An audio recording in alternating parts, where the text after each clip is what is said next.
Hello students, स्वागत है आप सभी का हमारे इस नए वीडियो में।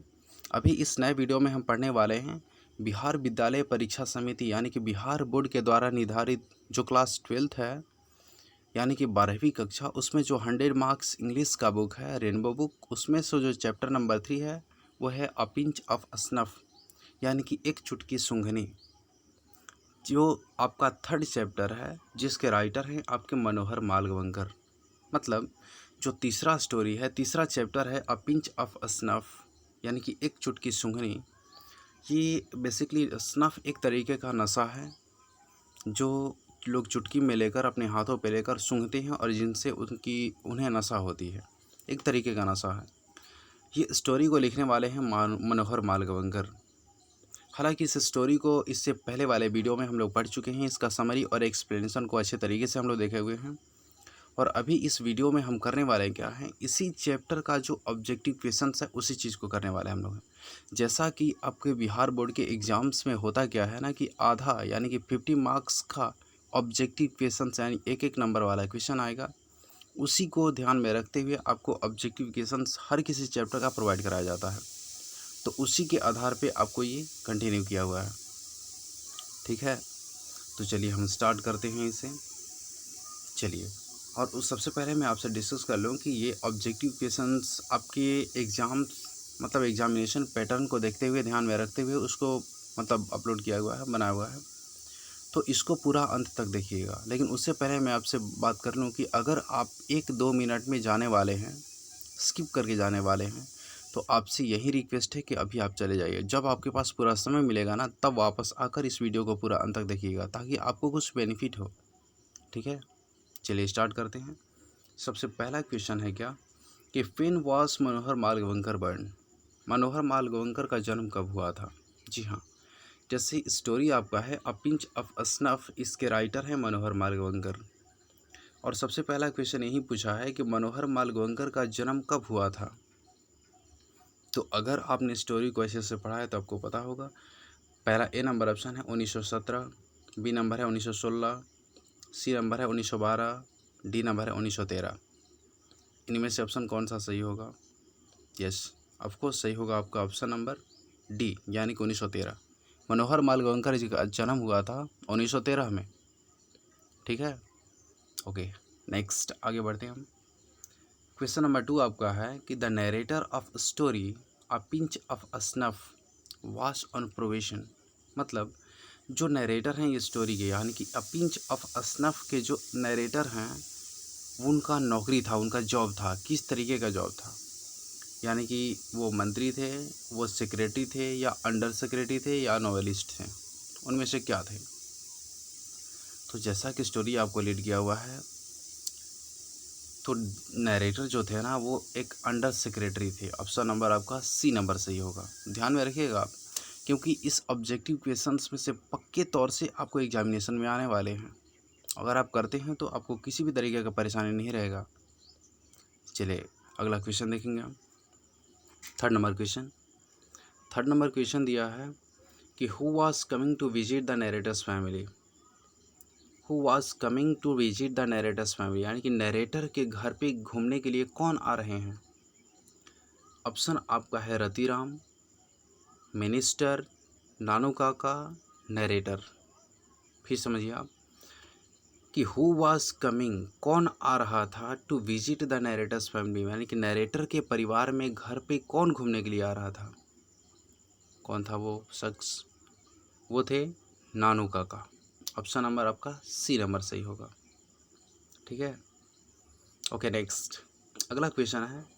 बेसिकली ये आया करता है और बड़ा इजी है ये। Who is the author of the story. Author मतलब लेखक होता है। हु इज़ द ऑथर, लेखक कौन है स्टोरी का, इस कहानी का। कहानी कौन है, अ पिंच ऑफ स्नफ।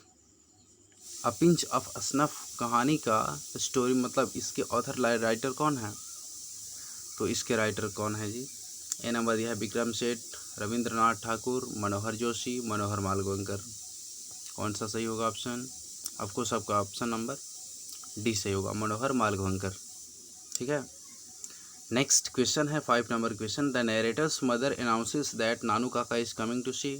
मतलब नरेटर की जो मम्मी थी ना, उन्होंने अनाउंस किया, उन्होंने सूचना दिया कि नानू काका आ रहे हैं मिलने के लिए। किन से मिलने के लिए? लेजिस्लेटर यानी कि विधायक से, मंत्री से, राष्ट्रपति से या कोई स्टेट से। किन से मिलने के लिए आ रहे हैं? तो ऑफकोर्स आपको पता होगा अगर स्टोरी को पढ़े भी हैं अच्छे तरीके से, तो ऑप्शन नंबर आपका भी सही होगा। मतलब नानू काका मिलने के लिए आ रहे हैं। किन से मिलना है उनको? मिनिस्टर से। उससे पहले मैं डिस्कस कर लूँ कि अगर आपने चैप्टर को अच्छे से पढ़ लिया है ना, तो इस ऑब्जेक्टिव क्वेश्चंस को करने में कभी भी आपको परेशानी नहीं होगा। बिल्कुल आसान तरीके से करेंगे आप।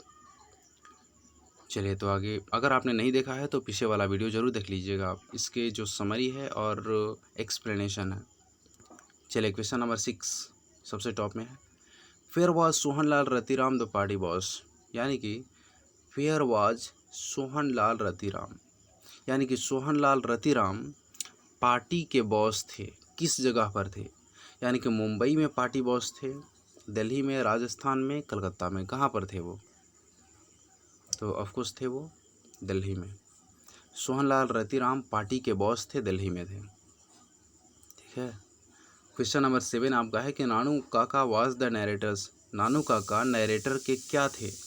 वो कजिन यानी कि कजिन भाई थे, सिबलिंग्स अपने खास भाई थे, अंकल यानी कि मामा या चाचा थे, सन मतलब बेटा थे। नानू काका नरेटर के क्या लगते थे? तो अंकल। नानू काका अंकल थे। नेक्स्ट क्वेश्चन आपका 8 नंबर क्वेश्चन है। द इम्पॉर्टेंट पर्सन नानू काका प्लान टू सी। इम्पॉर्टेंट जो पर्सन है, जो व्यक्ति हैं नानू काका जिनसे मिलने के लिए प्लान करते हैं, वो कौन था?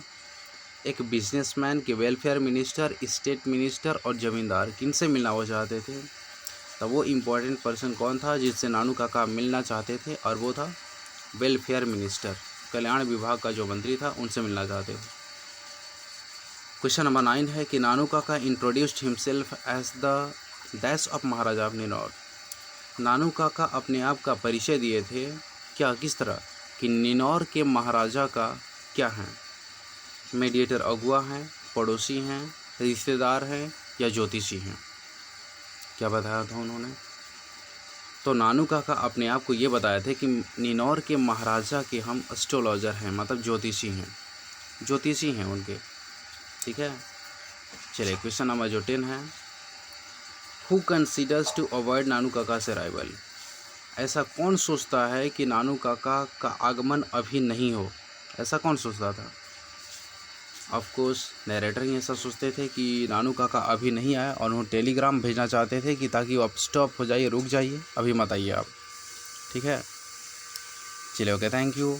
और मुझे लगता है, मेरी उम्मीद है कि आपको समझ में अच्छे तरीके से आया होगा। अगर अच्छा आपको लगा वीडियो तो आप कमेंट बॉक्स में लिखिएगा कैसा लगा आपको।